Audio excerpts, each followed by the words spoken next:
In January 2021, I was just another girl in her bedroom trying to make music. No audience, no plan, just big dreams and ambitions. But fast forward to now, and this little creative hobby turned into a music business that brings in more than $100,000 a year. No label, no industry connections, no paid ads, just me, my laptop, and a ridiculous amount of persistence. So when I read messages like this one, it breaks my heart. Because for some reason, most of you don't believe that this is possible for you too. So in this video, I want to share with you the 5 key moments or turning points in my journey that, in my opinion, made it possible for me to go full-time and to be successful with this music business, while others might never make anything of this music passion. I didn't have any special industry connection. I didn't have any natural-born talent. I just figured things out along the way. And I hope that by sharing my journey, you'll see what's possible and get some clarity on how you can build this music business for yourself as well.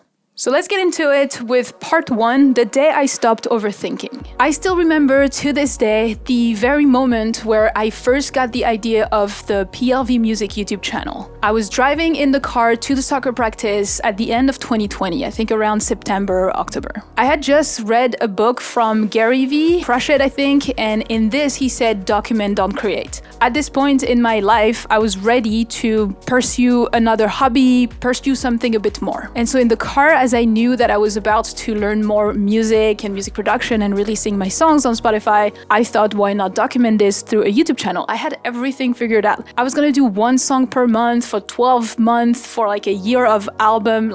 I had a whole idea. So I got home, I told my boyfriend at the time, my fiance, about the idea. I told him, yeah, I want to do this with the YouTube channel and document all this, but you know what? At this time we were living in my in-laws, so I didn't have the studio, I couldn't record without people listening to me, I didn't have the right gear, I didn't have a camera, I didn't have lights. I had so many excuses. But instantly, he turned it down. He said, no, you're starting now. Here's my camera that is just taking dust on a shelf, just start. So basically he destroyed all my excuses, so I was like, all right, I'm gonna start. I'm starting. And so this is the day I stopped overthinking. Don't wait to get started. Most people spend days, months, years over planning in their heads until they have the perfect idea, the perfect gear, the perfect lighting, the perfect presence. All of this is just limiting beliefs that are gonna delay you and your success for years. So looking back, starting before I was ready was my biggest advantage. Because while everyone was overthinking, over planning, I was getting better day after day after day, and I was getting momentum. If you go back to my very first videos on YouTube, you'll see how crappy they were. They were not how it is today, but every single video I got better. I wasn't born knowing how to talk to a camera. Man, if you put me in front of 40,000 people on an actual theater or whatever stage, I would freeze, okay? I would freeze. And a camera to me is easier, but I was still very afraid about it. In my first month, I was waiting for my in-laws, my fiance to get off the house, to get out, so that I can record while they were not there. That's how scared I was, yet I still did it. And another thing that I did, obviously they knew what I was doing because we were living together, but if you're shy, just do it like me. Don't tell anyone around you. You don't need to announce to your friends and your family that you're starting this new project or this new hobby. Just do it on your own. Create a new profile, put a new profile picture, new name, like me. Honestly, except them and my parents, no one knew about it. It was 6 months, a year until my best friends, my family learned about it. So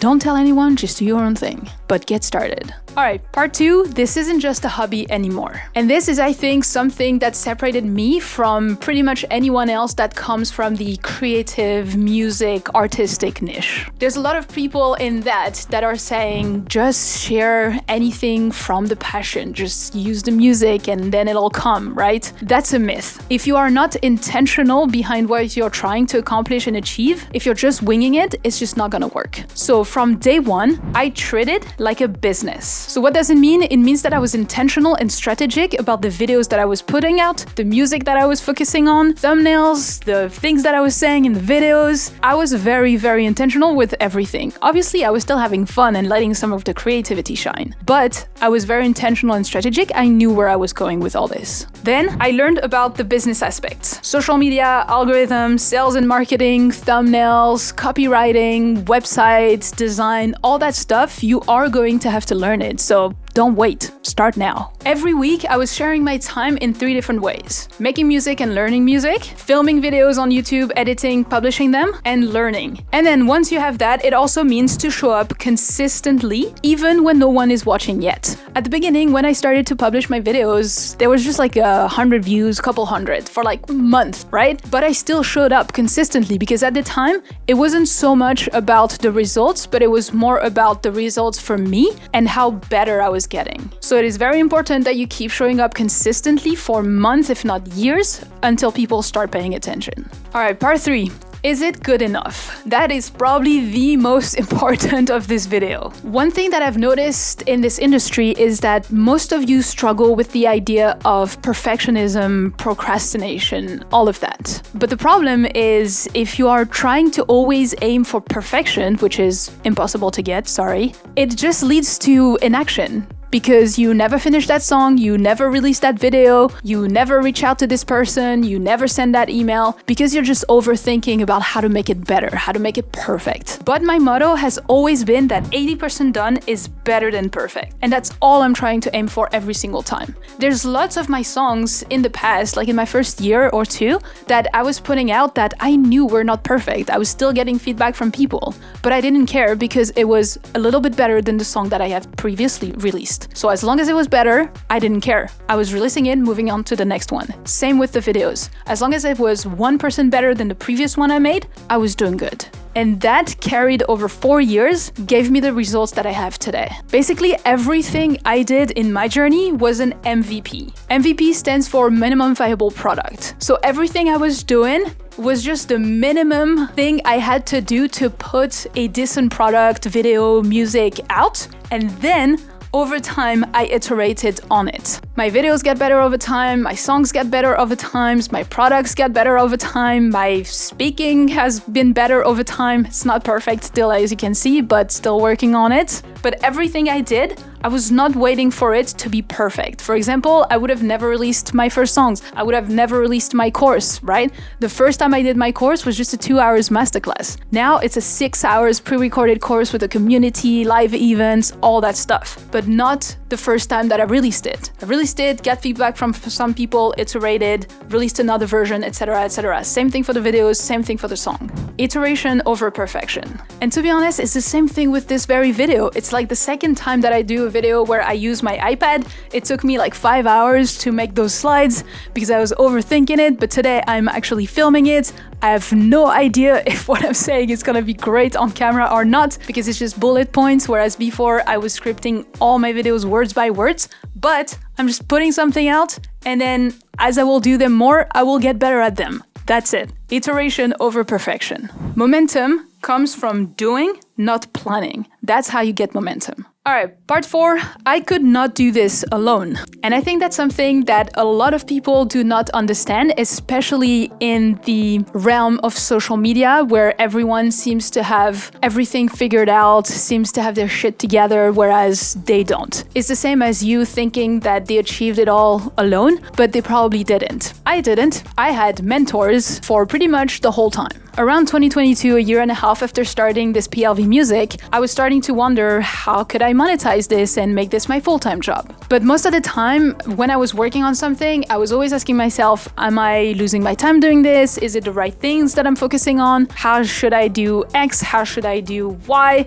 All of those thoughts can lead you to doubt yourself, to procrastinate, to not even do anything because you don't know what to choose. This is very annoying. And I'm not a patient person, so I hired a mentor. In my opinion, it is so much easier and faster to have someone that is where you want to be to just show you the way. To me, it's just a peace of mind to know that I am not losing my time. So when it comes to finding mentors, I like to learn from someone that is where I want to be and that achieved it in a way that you want to achieve it. So for example, if you want to grow on Spotify, but you don't want to pay for ads, then don't go listen to someone that is teaching you how to grow on Spotify through paid ads. It wouldn't make any sense, right? Now, the truth, to be honest, is that mentorship saved me years. Obviously, we can figure it out on our own with just time, trial and errors, experience, all of that. But am I impatient? Totally. I am totally impatient. So it depends on who you are and what you want. But I invested in mentors because I just thought it made more sense to me. Now, if you would like me to be your mentor, you can sign up for this little, my God, I don't know how to do that. There you go. Nice little arrow. You can sign up for this free course. It's a free 14-day email course that will show you everything that I know about landing high-paying music clients online in 14 days. Completely free. You can take it. I know someone just told me that they used it and reached already new goals. So if you want me to be your mentor, you can just do that. No strings attached. Now, the last part 5, is that I stopped chasing streams. And that might ruffle some feathers, but this is a big why as to how I was able to be successful in such a little amount of time. As soon as I started to release my songs on Spotify, I noticed that I wasn't making too much money from streams because, well, some companies do not pay you very well, and I don't think they are very respectful towards artists, so I very quickly understood that I was gonna have to find a new way or another way to monetize and get creative. So this is where I started to experiment with digital products, which helped me to leverage my time. Then after that, I started to work with top music brands.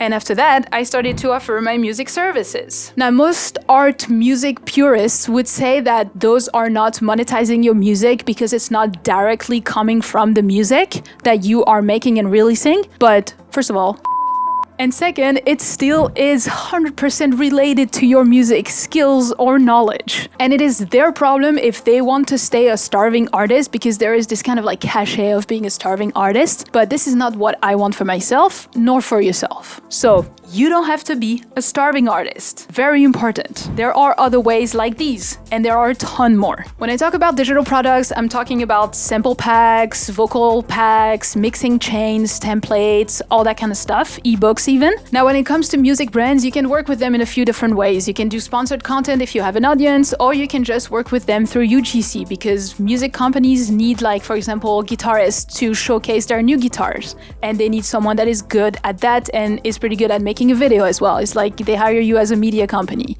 You could do that for themselves so that they can run ads on your videos, right? And it's not even on your social media platform. Or when you make music services, it's just you producing for someone else, doing mixing and mastering, audio engineering, vocal production, anything that relates to you doing a music service for someone else. So again, everything is still related to music in the end, but you just gotta open your mind to better way of monetizing your music skill or knowledge, because you don't have to be a starving artist. Once you understand that, this is when you can start to have a successful music business. So if you are where I was back in 2021, I want you to know this. You are not too late, and you can absolutely make this work for yourself as well. You just need to stay consistent with it and be open-minded to try things a different way. Now, if you're curious to know exactly how I make my money as a music producer without Spotify, you can watch this video next. In the meantime, keep learning, and I'll see you in the next one.